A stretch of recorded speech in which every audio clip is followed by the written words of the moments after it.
This is a little bit of a waffle chat this morning.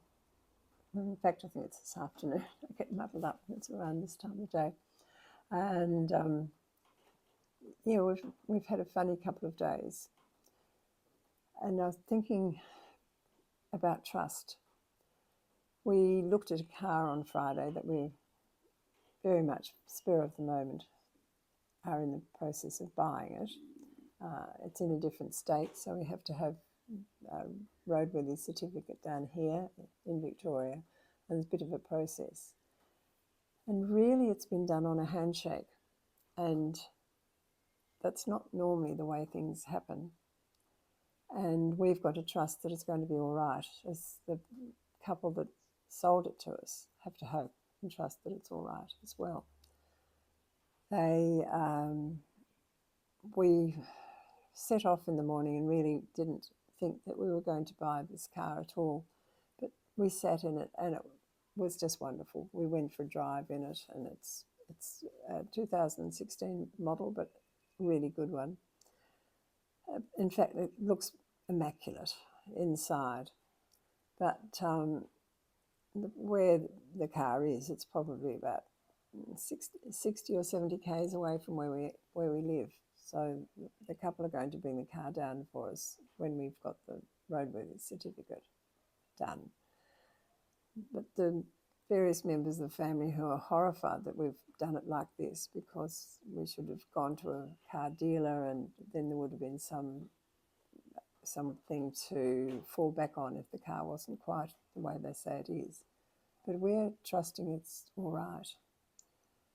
And it does remind me of a couple of other times too, when we bought a property, a farm, really on the spur of the moment as well. We'd been looking around and my husband suddenly made the offer to the agent, and we bought the property, which we really loved.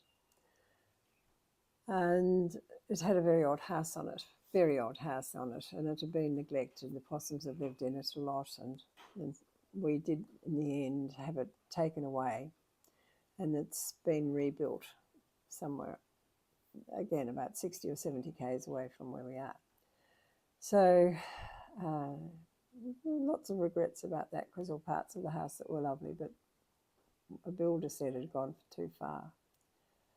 Anyway, the long and the short of it, and my story about trust, is that we actually built a house there, and we all loved the house completely. So it was built on feng shui lines. We had someone who was an expert at it come and spent probably 6 hours with us, finding out our birth dates, what was important to us, what made us tick. It was a fascinating experience.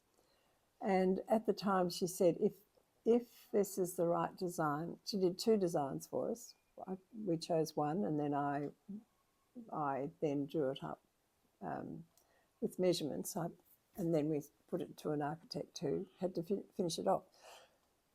But when we chose the builder, we didn't have a contract. It was a handshake again. And we had the most wonderful builder and builders. They were all so good. They loved coming to work on the house. They just all said it felt so good, and that was the feng shui energy that had been put into the house, and it really was lovely. We were very privileged to live there.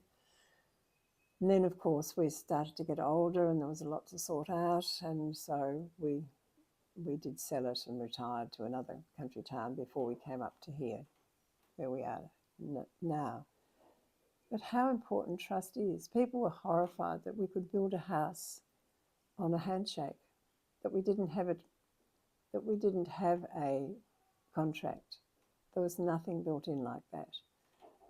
And I think really that doesn't happen these days. But trust is so important. Anyway, there you go. There's my little tuppence worth, sixpence worth, $1 worth, whatever it is for today. Have a good day.